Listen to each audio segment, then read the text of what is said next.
This is College Uncovered. I'm John Marcus with the Hechinger Report. And I'm Kirk Carapezza with GBH. We're getting out of our Boston studio to start today's episode and heading to the nearby town of Brookline, Massachusetts. Nice neighborhood up here, huh, Kirk? Beautiful view up here, John. Is this where you live? No, I do not. This is Fisher Hill. It's a really swanky neighborhood. It was designed by Frederick Law Olmsted, the guy that laid out Central Park. Mm-hmm. The inventor of the smallpox inoculation lived up here. So did Serge Koussevitzky, the conductor of the Boston Symphony. These mansions around here are some of the best 19th century architecture you can find. I saw one listed this morning, Kirk, for just a little over $8 million. Is there a pool? Yeah. Well, one thing apparently this neighborhood didn't need was a college. That's right. There used to be a college here. It was called Newberry College, and it closed 5 years ago. It had $11 million worth of debt and a dwindling number of students. It lost $7 million just in its last year. When it closed, the campus was sold for $34 million. So, John, the real estate that we're standing on right now, it was worth more than the actual college. That's right, and some of it is now being transformed into this giant luxury elderly housing complex. You can hear it going up across the street. That's right, and they converted this part over here, over your shoulder, it looks like, into a dog park. Yeah, a dog park where rich people walk their very expensive dogs. Dogs that have Instagram accounts, we found out. Your dog is on Instagram? Yep, his name is Benny in Boston with an IE. Benny in Boston is a cockapoo, by the way. Okay, so a lot of colleges are closing, more of them in Massachusetts than in any other state. But it's happening all over the country, too. These days, among the things you need to know before you pick a college is whether it will even stay in business long enough for you to graduate.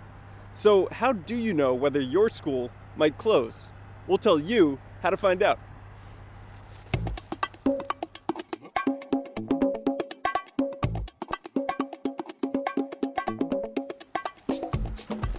A lot of colleges are closing around here and in other parts of the country, hit hard by an enrollment decline. Massachusetts has seen 9 nonprofit colleges close or merge since 2016, giving it the rather dubious honor of being first in the nation for nonprofit college closings. Just a few miles away from Fisher Hill in Newton, Massachusetts, Mount Ida College closed suddenly in 2018. It was the spring, and the abrupt decision delivered to the campus community in an email would leave hundreds of students in debt and in limbo for years. Like Newberry College, Mount Ida was out of cash and out of luck, but at least Newberry gave students a year's notice about its closure. Mount Ida's dirty little secret was that to get more students in seats, it had been discounting its tuition heavily. Very few students were paying the sticker price, or even close to it. But like a lot of small private colleges here in New England and across the country, Mount Ida's board seemed to assume the college was just one more marketing campaign away from turning it all around. And it wasn't? No, John, it was not. It's WGBH's Morning Edition. I'm Joe Matthew. Under a deal announced last week, Mount Ida will shut down. UMass will acquire its campus. That leaves LaSalle to figure out... In public hearings, one by one, I heard Mount Ida students and their parents blame administrators for the school's sudden closure. Someone needs to be held accountable and do what's right for these students. Lisa McLean said Mount Ida's president had told parents like her that the college failed because it offered tuition discounts it couldn't afford. The college was basically cutting the cost to students by more than half. If this is the case, why are they being offered? Why are you preying on our children, luring them to come to Mount Ida with this non-existent money? Mount Ida is definitely part of a bigger trend, one that's being felt around the country. At the time, Junior Jared Maiman was working part-time as a campus tour guide, not at Mount Ida, but 50 miles southwest at another small private college, Nichols College in Dudley, Massachusetts. Maiman says he didn't start thinking about the financial challenges of small colleges like Nichols until Mount Ida closed abruptly. And that's when it kind of popped into my head, and I was like, oh man, like, is this something that could happen to us? And he started hearing prospective students and their parents talking about the same things on the campus tours he gave. They started asking him not just about food, dorms, and classes, but about whether his college would be around long enough for them to graduate. And John, that's also when, for the first time, I began getting that question at our higher ed desk. Stressed out parents started calling me, wanting to know if the colleges they were considering for their kids would still be open in 4 years. So how do you know? There's no surefire way to know whether a college is at risk of shutting down, but there are a few things you can look for. Over the past 20 years, more than 1,900 colleges have closed. About 80% of them were for-profits, but the other 20% were private nonprofits like Newberry and Mount Ida. That's according to an analysis by the State Higher Education Executive Officers Association, which tracks these things. And last year, 2023, was a record year with about 80 colleges closing, many of them small liberal arts colleges with enrollments around 1,000 students or less. 80. Okay, that's a lot of colleges. I mean, at least 6 a month. And experts are predicting many more will follow as college enrollment problems are getting worse. That's right, because the number of high school graduates is shrinking, and the percentage of those who do graduate high school going directly to college keeps falling. Meanwhile, compared to 40 years ago, college costs have more than doubled. So it makes sense that only 1 in 3 American adults now says a degree is worth the cost. All of these headwinds are about to push a lot of colleges straight off a demographic cliff. So many colleges have closed recently, there's even an app to tell you whether your college is on the way out. What? Come on, are you kidding me? Nope. A former administrator at Westminster College in Missouri is now a researcher and founder of something called College Viability. It's an app that collects publicly available data so that you can compare and contrast colleges across the country. Come on, will you text me that? Sure, hold on. It's a little clunky and it's not exactly scientific. These schools simply share the characteristics of colleges that might be financially shaky. But the fact that it even exists, Kirk, proves there's demand for this kind of information. Definitely. Well, rather than relying on this app, I sat down with Michael Horn. Horn thinks and writes about college closures all the time. He's the co-founder of the Clayton Christensen Institute, a research outfit that has long predicted lots of colleges would close because the enrollment and tuition numbers simply don't add up. Sitting in his living room looking back on 2023, Horn told me that he and his research team were right. A ton of schools did close. So I asked him, what's going on? Well, I think there's a few things going on. One, the pandemic forestalled actually a lot of colleges from closing because they were going to close, but then all this federal dollars comes in and basically saves them. And then we've got a bunch of colleges that need to close. Structurally, they're not sound. And 2023, the federal money is gone. They start to collapse. How many schools are we talking about? Yeah, it was over 1 a month last year in 2023. And the pace is increasing, right? And this isn't even counting the for-profit schools that closed. Higher ed has never seen anything like this. Michael, do you predict we'll see more schools shut down in 2024? I think the number's going to go up and up and up. The real cliff is going to start coming in about 2 years. So we've got a little bit of time. Maybe there was pent up colleges that needed to close, and so maybe it'll be about the same. I think at least 20, 25 schools will close, and that doesn't count the mergers. It's not going to be less. You're talking about 2026 when we'll see the number of 18-year-olds drop precipitously because no one was having babies in 2008 during the Great Recession. Exactly. Everyone stopped having babies in 2008. And generally, in the past, after a recession, people started having babies again. That didn't happen this time. And so we don't see a rebound. And that's why a lot of people don't like the word cliff. They like slide or something like that, something more gradual. But that's why people call it a cliff, because it doesn't rebound. If I'm a prospective student, because we're very consumer focused on our podcast, how do I know whether the school that I choose will still be open, will still have its lights on in 4 years? You're shaking your head. It's the greatest question because there's just not great information for students and families. Everyone asks me this question, how do I know? And it's really hard to tell them. I think what I would do is, frankly, look at a few sources of information. Number one, has enrollment been dropping over the last 10 years? I wouldn't look in just the last year or two. I would look over a decade. Number two, is enrollment below 1,000 students? If so, and this school doesn't have a really strong name brand, I'd be really worried. And number three, can I look at some historical lists? There's databases out there about schools that are struggling.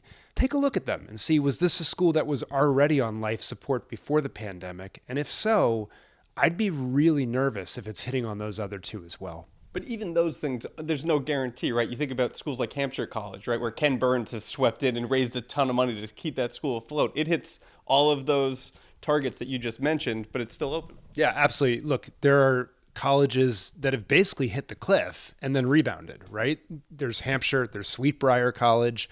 Alumni saved it.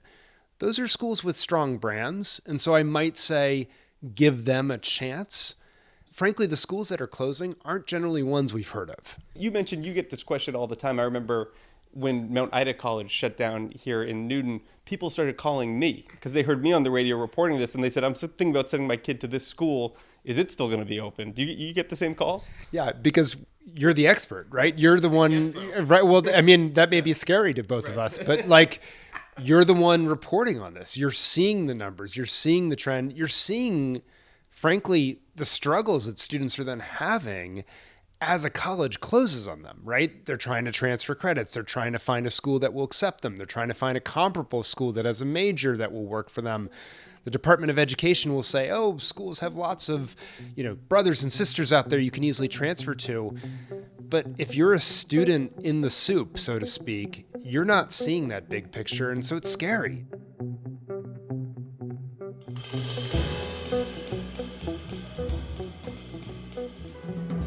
And John, there is one other potential red flag Michael Horn did not mention at first. Yeah, what's that? Well, in the wake of Mount Ida, education officials in Massachusetts created a so-called financial stress test for colleges, like the one the federal government launched for banks after the 2008 recession. This was the first of its kind in the country, and it was really controversial. But the idea was to alert students and their parents if a college was in financial trouble. At the time, the higher education lobby pushed back on the plan. They said no one stress test fits all. Barbara Brittingham was then head of the New England Association of Schools and Colleges. That's the regional accrediting body. She told me colleges worried if the public really knew about their financial challenges, their demise would become a self-fulfilling prophecy. When an institution is financially fragile, we ought to be watching it. The accreditor should be watching it. Arguably, the state ought to be watching it, but we ought to do it in a way that doesn't overly burden the institution, which is already working very hard to make things work. Well, that makes sense. I can understand that. Once word is out that a college is in trouble, no one's going to want to go to that school. Mm-hmm. So if the public can't see this financial stress test, how on earth is it useful? And how do I know if the school I'm choosing will close? You don't. That's Rachel Burns with the State Higher Education Executive Officers Association. So I work on all of our projects related to financial aid, data and research, and finance.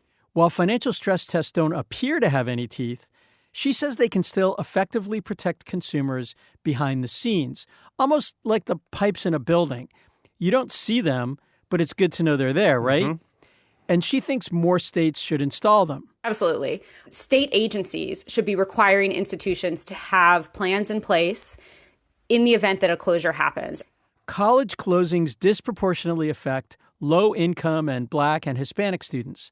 So Burns says these plans should include pathways for all students to continue their education. So whether they transfer to another institution that has agreed to take those students, if they have a really strong sort of crosswalk of how their credits might apply to other local institutions, and that there's some sort of, this is less likely, but some sort of financial recompense for students. So if they're getting tuition returned for that semester, if they're getting any sort of assistance, because that's such a important indicator for whether a student is going to continue after a closure, is if they had some sort of support from the institution, whether it's financial or like transfer agreements. Burns says one reason more states haven't followed Massachusetts' lead is the strong private college lobby. I mean, that's part of it. I think some institutions are never going to be beholden to those rules because, you wouldn't ask an Ivy League institution or a really large, land grant. And that's not really who we're focused on anyway. Instead, they're focused on small private colleges where the enrollment cliff has already arrived. 40% of colleges in this country enroll fewer than 1,000 students. Another problem, Burns says, is that most state agencies don't have the capacity to monitor the financial health of colleges. We're not going to catch any of the bad actors already out there with authorization because they're already authorized. State agencies who are responsible for this authorization process just have to pick their battles. And even if those policies are on the books, they're not always being enforced. So it's on both sides of the equation. You know, the institutions aren't doing it, but then the agencies aren't enforcing it. Okay, so this gets wonky and bureaucratic pretty fast, but it's so important. So let's slow it down a bit, bring it back to earth, and explain why it matters to you. John, what happens to students and their credits when their colleges close? Well, there is some research on this, and it shows there are two different scenarios. One, where a student is attending an institution that has a teach-out plan or something similar between the closing institution and another college, it's almost like automatic enrollment. In those cases, students tend to do pretty well. All or most of their credits transfer, and they just keep going as if almost nothing happened, although they might have to move or become an online student. 2/3 of those students re-enroll, and they go on to complete a credential. But Rachel Burns, who studied college closings, says then there are the students she's most worried about. And this is the majority of students at colleges like Mount Ida that give students too little warning that they're going to close. These are what we call the abrupt closures. They happen pretty quickly. There's not a lot of notice, a lot of warning, and the institution itself doesn't have any plan in place.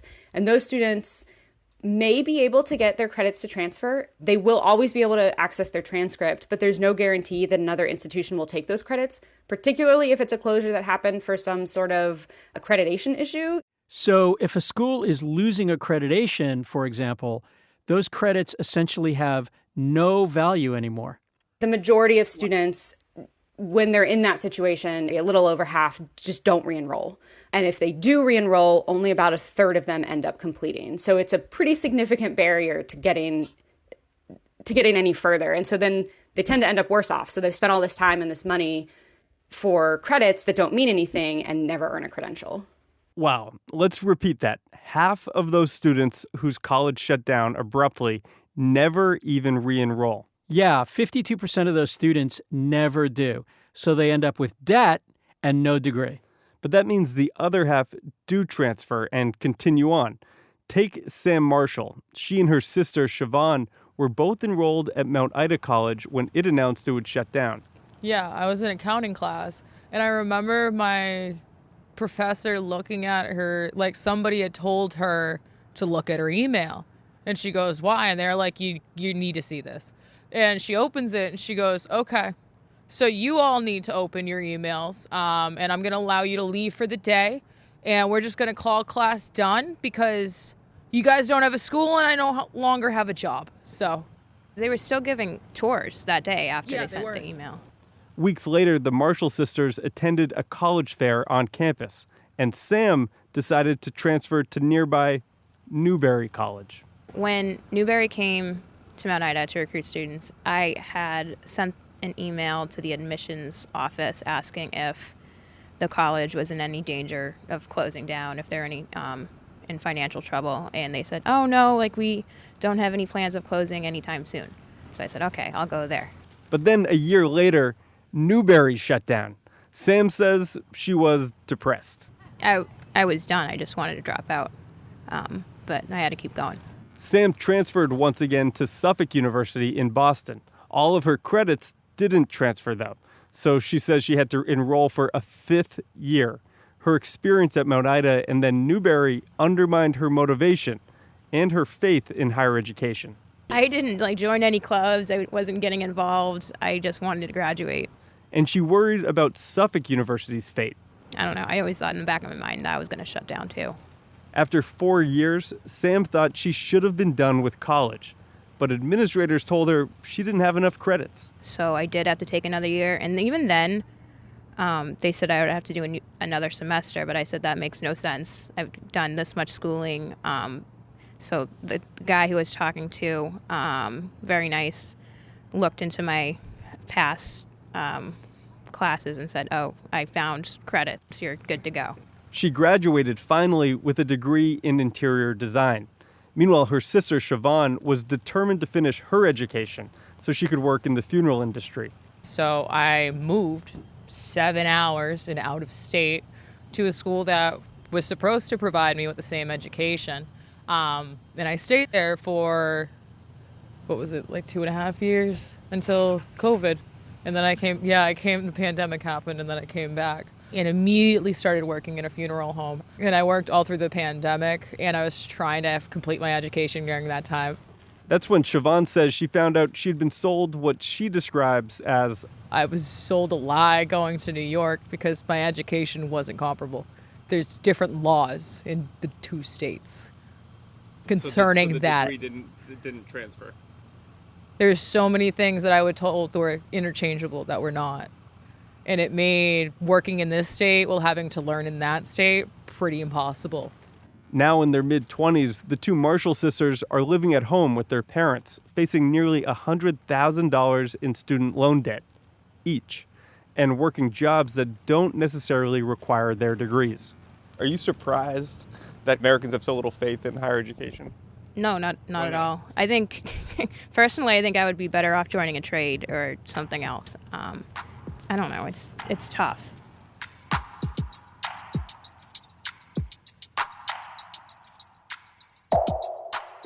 In 2019, 3 former Mount Ida students filed a class action lawsuit against the school's leaders, claiming they were deliberately misled about the college's ailing finances. But a federal judge dismissed it, saying Mount Ida had made all of its required public disclosures, showing that the school had been operating at a deficit for 3 years, if they had bothered to check it. Philanthropist Bob Hildreth funded the lawsuit. So why did you get involved? Because this was at the very beginning of colleges closing. I thought that the students were being screwed by a process that didn't give them enough time to pursue their education. Hildreth called the judge's ruling appalling, not just for former Mount Ida students, but for college students and their families across the country. Universities, which were increasingly corporations, were treating their kids like Wall Street treats their employees when they get into financial trouble. They just throw them out onto the street. Harsh words. Well, Kirk, 5 years after Mount Ida shut down, higher ed researcher Rachel Burns predicts we'll see more colleges head for the exits. It'll be another long year of college closings. So I think we kind of anticipated as soon as federal funding dried up, there would be a bunch of closures right away. But we're seeing that it's actually sort of trickling across several years because every institution was kind of in a different place at the start of the pandemic. So it makes sense that they're recovering or not recovering at different rates. So I don't know that I would say 2024 will be historic, but I think the next 3 years combined, once we hit that demographic cliff, I think that will be significant. Probably the most closures we've had since about the 2010s when there was all of the shutdowns of the private for-profits that had shady practices. So where's the accountability? The problem, Michael Horn says, is that the boards of trustees who are supposed to be overseeing these colleges are not really on top of this issue. They're not asking the right questions of their presidents and provosts to say, are the trends in the right direction? This is a really terrible market in the sense that the buyers, the students, they have very little information. The college leadership has all the cards.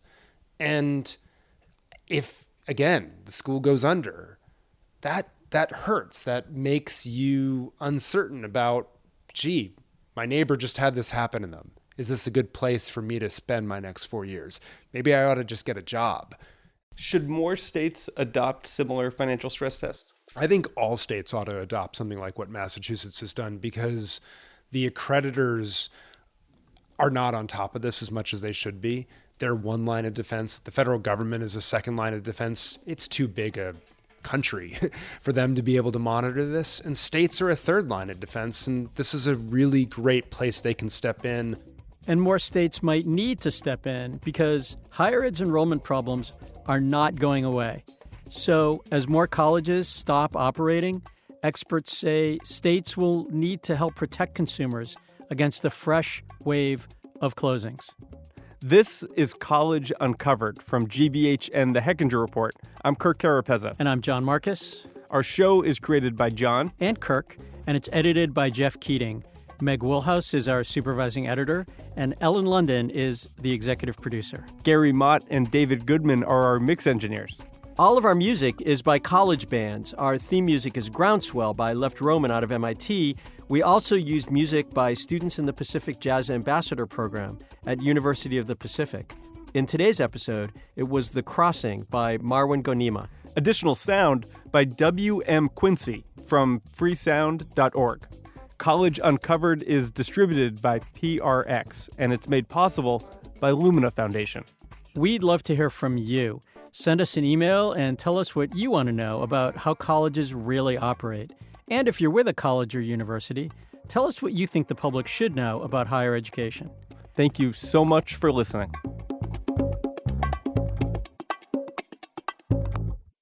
GBH.